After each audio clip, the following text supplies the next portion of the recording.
Hello, I'm Kara from Kara Tarot, and the past couple of days I have started posting general readings that are done with the Willam Blake Tarot of the Creative Imagination, a deck by Ed Buryn, or Byrne, I'm not sure how he says it. Now, this is called the Illuminated 3rd edition that I'm using. It has gilding, and it's a really lovely heavyweight cardstock, a beautiful box, and a book. The thing about this deck is there are other videos about it, but almost all other people are equating it to the normal suits of the Rider-Waite-Smith. This is a Rider-Waite-Smith based system, but it has significant differences. I'm actually going to link 2 videos that I found. One of them I think is a very good flip through and overview, and then the other one is a much more intellectual discussion of the beliefs and background of Willam Blake, which have an impact on the ideas behind this deck. I won't be going into that in this video. My video is about how I'm working with it and how I perceive this deck. Now, because this deck has its own system, one of the beauties of a deck with its own system is ultimately you get to decide.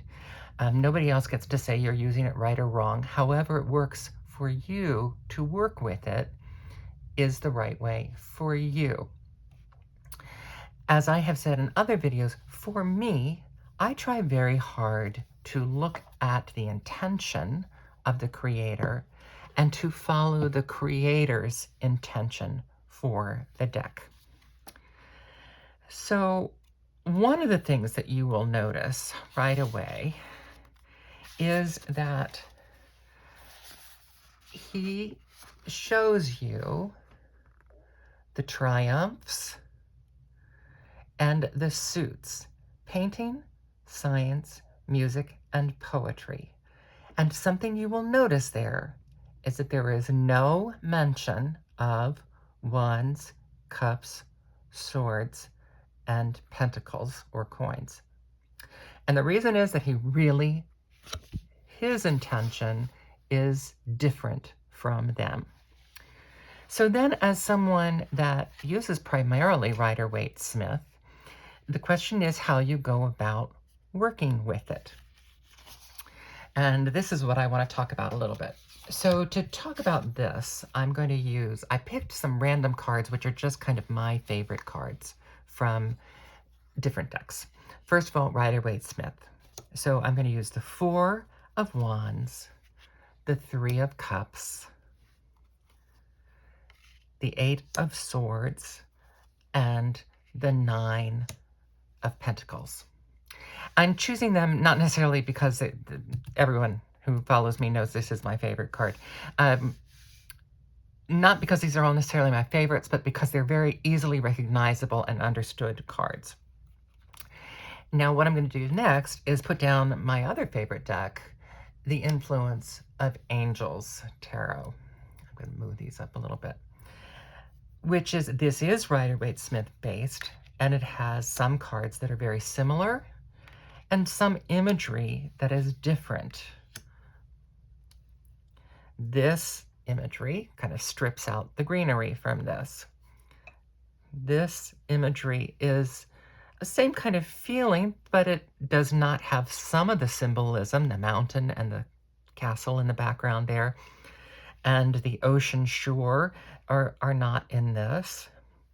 These are very equivalent images, and these are also very equivalent images, although in this one I notice dancing down the road together, which I think is a lovely image, and this has a lot of lovely images that I like very much. So the reason I'm laying these out, these very familiar images, and then you may or may not be familiar with these images, is that here we have wands, which are fire, cups, which are water, swords, which are air, and pentacles are coins, that are earth. Now, the one thing he does do, it's not in his little chart there, but it is in the edges of the artwork, is that we have fire, water,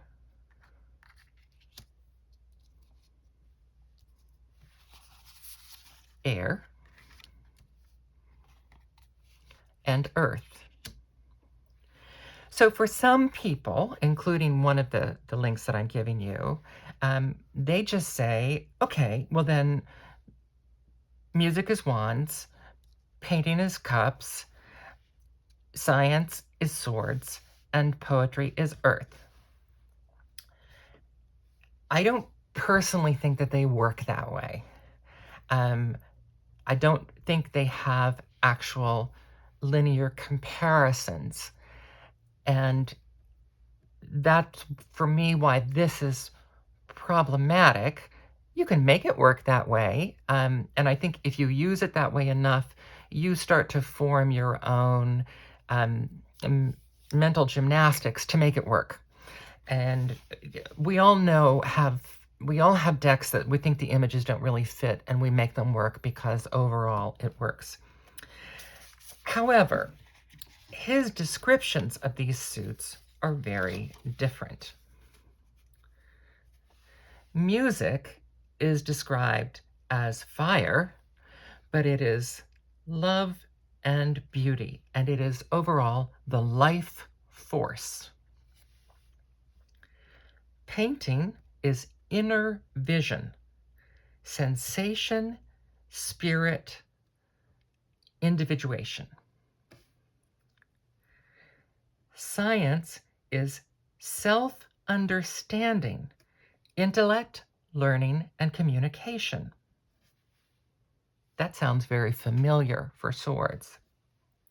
And arguably, to me, this is the only suit that is a direct relationship to the traditional Rider-Waite-Smith suit of swords. And then finally, poetry is eternal truth, individuality as opposed to individuation, and revelation and manifestation of the spirit, but eternal truth. For poetry, I personally, as much as I'm a Virgo and I love the earth signs, I do not think that the pentacles are about eternal truth. They're about material truth. And they can be about material contentment, or they can be about personal contentment with material aspects to it. But, and of course, anything has a degree of being eternal. Now, something you notice with Blake, and someone else has said, if you're not comfortable with Christian imagery and Christian intentionality, that is inherent in this deck. Willam Blake, even though he may not have ascribed to any specific religious congregation, his imagery and his thought process were primarily Christian, although they were, he had his own thoughts too that came from literature. So where I was going with this is that a lot of these have spirit included in them. This is sensation and spirit. This is revelation of spirit. This is life force, which is a spirit. And this is intellect, learning, and communication, which also is, in a way, the communication of spirit. So this deck is not only all about creativity, it also has a large interplay between them, which I said in other videos. That means there's a great deal more nuance and a little less separation within these. Now I'll take these away. And so right off the bat, I said the swords is pretty much a direct correlation between your typical Rider-Waite-Smith swords and the science suit. this, which means this type of self-restriction, feeling caught, wearing a blindfold, having the potential to get away but not being aware of it. All of these things could very much be said of this card, which even has the heading restriction. So this is true for the suit of science in general. So this suit is really easy for us as Rider-Waite-Smith people to interpret. For me, the next one that is a little easier is the suit of, I'm sorry, I'm checking my notes to make sure I'm saying what I want to say here, is the suit of fire, because this is life force, it's love and beauty. So it makes much sense to me that the fire suit in this is actually this and this combined.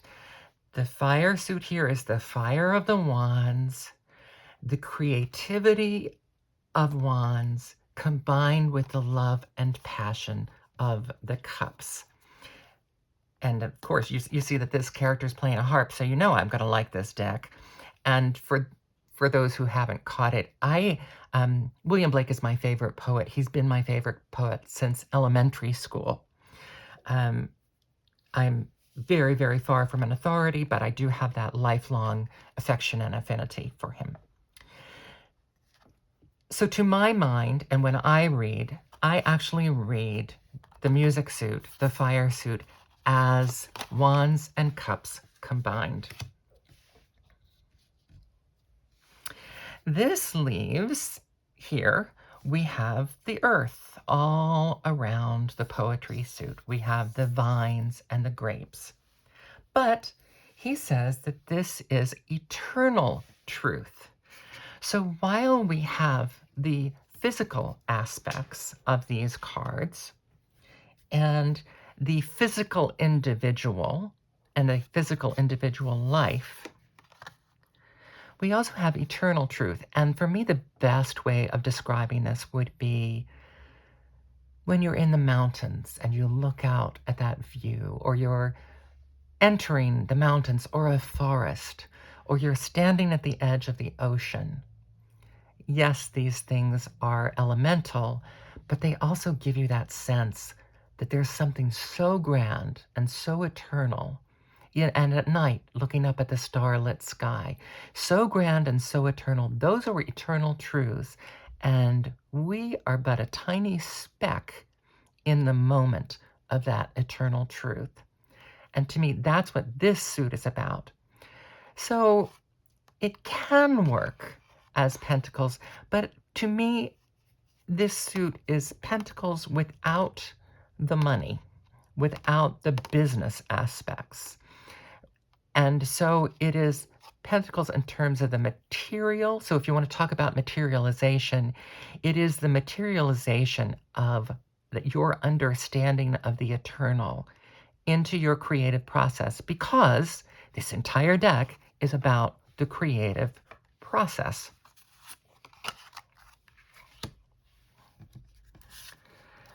So here we go. Music is these two. Science is swords.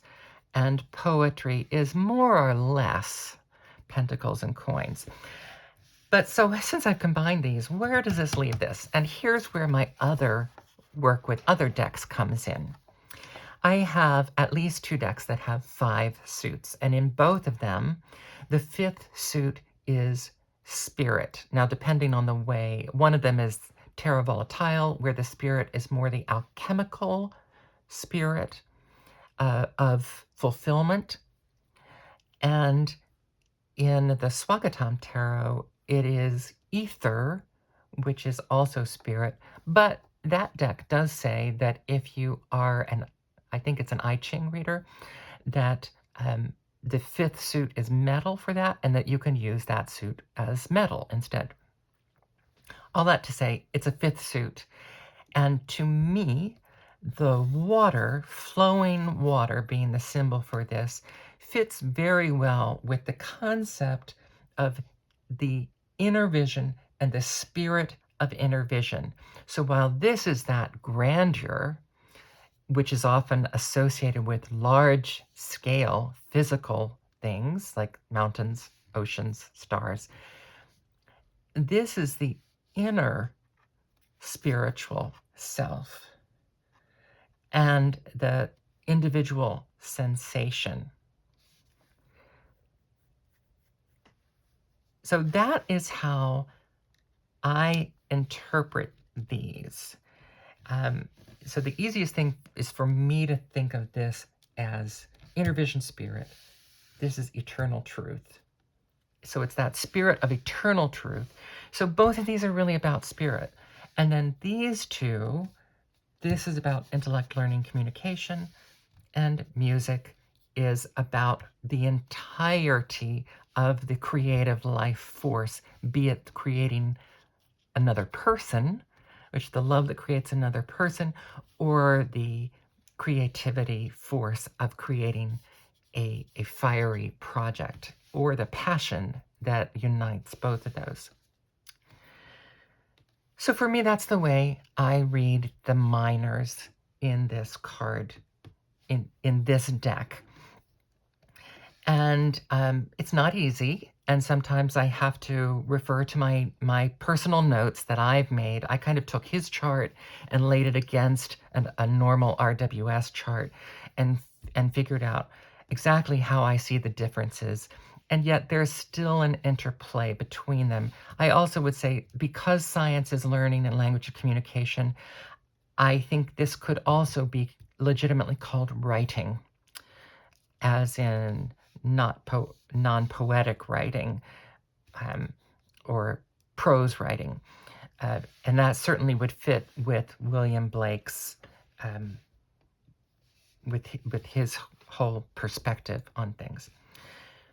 So those are the way I read the minors in this suit. Now, can you just separate them out and read them as wands, cups, swords, and pentacles? Of course.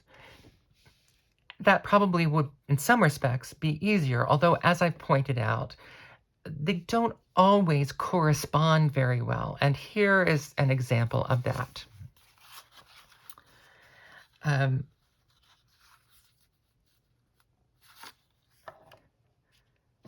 The Seven of Pentacles, which is another one of my favorite cards, has a whole variety of meanings of that moment in a project when you step back and you not only appreciate your work, but you kind of evaluate it.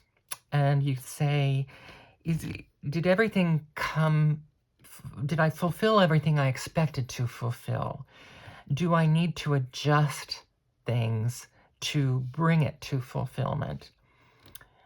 And then it's also looking ahead to what am I doing next that's going to be part of my longer range plan for this fulfillment. And then it is also that moment of just being able to rest and appreciate the work that you've done. It's all of those things. This is very clearly and easily represents everything that was said there.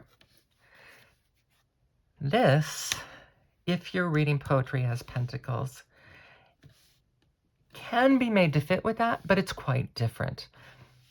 This is more about reflection and planning, and this is boldness, and this is a card that's come up a couple times already.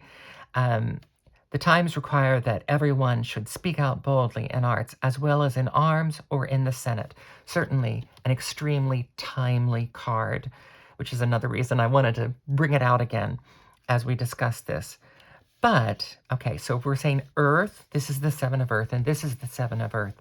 And the meaning here, although it could also include the planning and the long-range thinking, this is about boldness and action, about actually moving forward in line with your plans. So it sort of relates, but it's also quite different from the traditional meaning.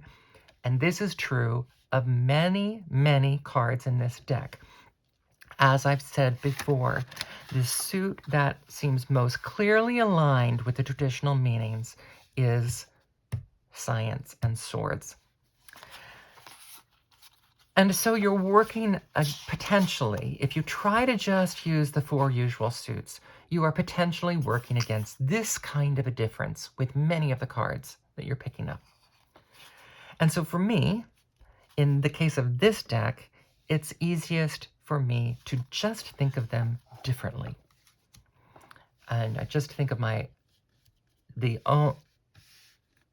think of the suits as different from the Rider-Waite-Smith suits, although they might have some alignment. And then I try to remind myself of the essential elements, because the elements are stronger in this suit than even the idea of suit names. This is a good time for me to say, I do have other decks that mix up the suits. The Byzantine Tarot is a deck that I like, and he flips, I think it's cups and fire. So, no, he flips swords. And this is a flip that is more common, is that he has air for, he has air for cups and fire for swords. Is that right? Cups? No, air for wands. I'm sorry. Yeah, so the Byzantine Tarot has air for wands and fire for swords. That is a more traditional flip, and it is something that's workable for me, although I don't particularly like it. There are other decks that I have that rename all of the majors, and we will get to the majors, that rename all of the majors, and they flip the suits, and I simply don't have any patience for those decks. Now, you could say, well, here, you're really going to... Here, it probably is because it's the work of Willam Blake, and because it's a deck devoted to creativity.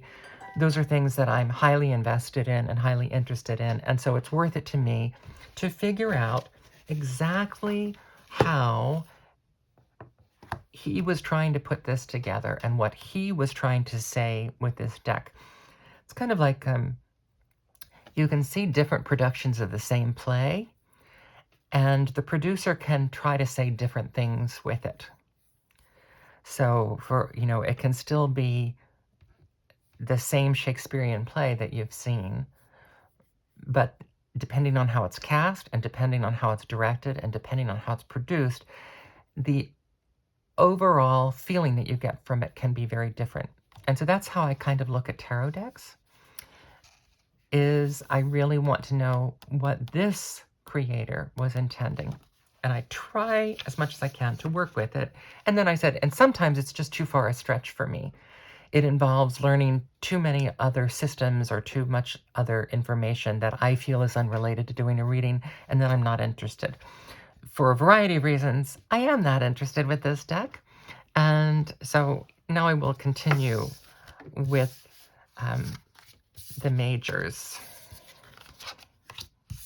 I'll leave these minors out. And once again, the reason I'm doing this is I just want us to look at familiar imagery and compare the imagery. So I'm using the moon and the world. So here, the Influence of Angels Tarot has quite different imagery for the moon. Instead of having the traditional dog and wolf and lobster climbing up the path in between 2 pillars, the moon, we have an angel who seems incredibly subdued amidst a sea, a roiling sea filled with goblins. I actually love this representation of the moon. So instead of just a lobster, we have all of these goblins, but we have this kind of peace reflected in the angel's face, with the moon also almost becoming a halo. So even though the imagery is completely different, the meaning still has a great deal of similarity, and indeed it's intended to be read the same way. Here's the traditional World card, and here is different imagery from the influence of angels. So instead of this circle with the lemniscates on both ends, we have, again, kind of a halo imagery and a circle around this angel in red. So it's very powerful. We don't have the other 4 signs here. And we have very few other symbols. So this is very pared down from this. It is still expected that you will read it the same way. Here's the imagery from the Willam Blake Tarot for the moon. Very, very different. It's not just a different visual interpretation. We have a whole scene here. We have 2 lovers and a child. So we have the elemental family there in what looks like a very tender moment. And we have the moon reflecting on the water. But then we have these images of people in shadows holding knives outside of this group. The unseen forces, just like the roiling monsters in the water here. So similar, but the feeling is quite different. And then all of this is within the setting of nature and growth. So we even have a path that sort of reminds us of this path. So the intuitive meanings that you're going to read from this are different. Similar, and the name is the same, but they're still different. For the world, we have a symbol which one of the videos I'm going to link goes a lot more into this character, which I think is called Aeon. So this is no longer called the world. Some decks call this the universe, and I think it's the Thoth deck that calls it Aeon. And as soon as I say that, I'm not sure that is the name of this character. But here it is called union. And here we have this almost explosive background behind this character, which is supposed to be, even though this drawing is specifically male, this character is supposed to be a union of both of the sexes. We have a lot of other imagery. We have planets, we have birds, we have animals, mountains, sun, and that is either an atom or it's a geode kind of thing. We have fire down here. And what sort of looks as if it could be a boat within on, or a dragon on the ocean, and 2 angels.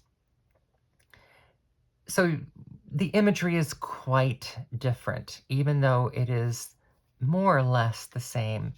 And so this is true of the entire deck. A lot of the majors in this deck are completely renamed. I think yesterday I had, today I had the Hermit, and instead of being called the Hermit, and the imagery was identifiable as the Hermit, but I think the title of it was Imagination, if I remember correctly. So you see, you're going to be getting just different information from this deck. It's true with most decks. Depending on the artwork and the intention, you get different information. But because of Ed Buryn's specifics of his intention, this is quite far removed from the usual interpretations, but yet it still touches on it at times. For me, it's important to try to honor that. And for me, it's one of the fun things of working with this deck too, is that I really have to challenge myself. I challenge my perception of how the elements are used because he uses them differently. And I also challenge my perception of what I think the cards mean. So it helps broaden my perspective and inform how I use cards in other decks as well. This is a note I'm going to insert here. I'm recording this at the end because I forgot to mention it, but it's something I think it's worth mentioning. I often work with progressions of color, and this is a deck that is excellent for working with progressions of color. And what I do generally is if I have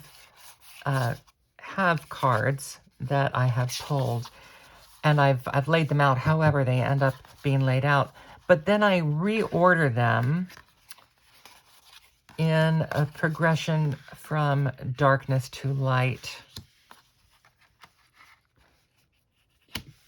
and read them that way. And then you can also read them from light to dark. Also, I will be aware of, however they are originally laid out, I will be aware of if that color progression exists. Depending on the cards that you have, you can also kind of do it from, you can do from muddy to bright. These are more subdued colors, and this is quite bright. And so there are a lot of different ways to add color reading into your reading, and this deck is particularly good for that. There are some other decks where they are fairly uniform in their tone and their brightness, so those decks are harder to use. But the Willam Blake Tarot is really good for adding color reading into the way you're reading your cards. And now back to the original. I hope this has been useful for you as you approach working with this deck. As I have said repeatedly now, I think it's important to understand how he intended this deck to be used and what his mindset was in the creation of his suits, which are specifically different and which he specifically does not equate in his guidebook to the traditional Rider-Waite-Smith suits. And while that is important to me, if you have a system where you just use it as the usual Rider-Waite-Smith suits, that's perfectly valid. That's your way of reading it. And that's one of the things to me that's always interesting about a deck like this that is so different, is that you really can, even more so than perhaps a regular deck, you really can create your own meaning. I think all of us have been in the situation of doing a reading for someone, and you say something about a card in the traditional Rider-Waite-Smith deck, and someone chimes in and says, well, I think that this card means such and such. I've always heard that it means this. And so, which is neither here nor there. But certainly, if you're using this deck and you're using it your own way, that kind of preconceived notion is not going to be coming into your reading because you are specifically using it in your own way, be it the way that he intended, or be it the Rider-Waite-Smith intention, or be it your own blend. My goal is to do that with every deck, is to have my own blend, and yet some decks like this make that work harder and yet more complete and more rewarding.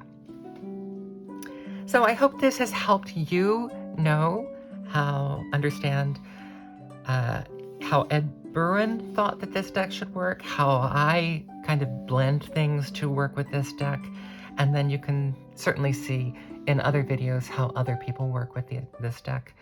I hope that informs you as you look forward to learning and working with your version of this deck. As I said, this is the 3rd edition.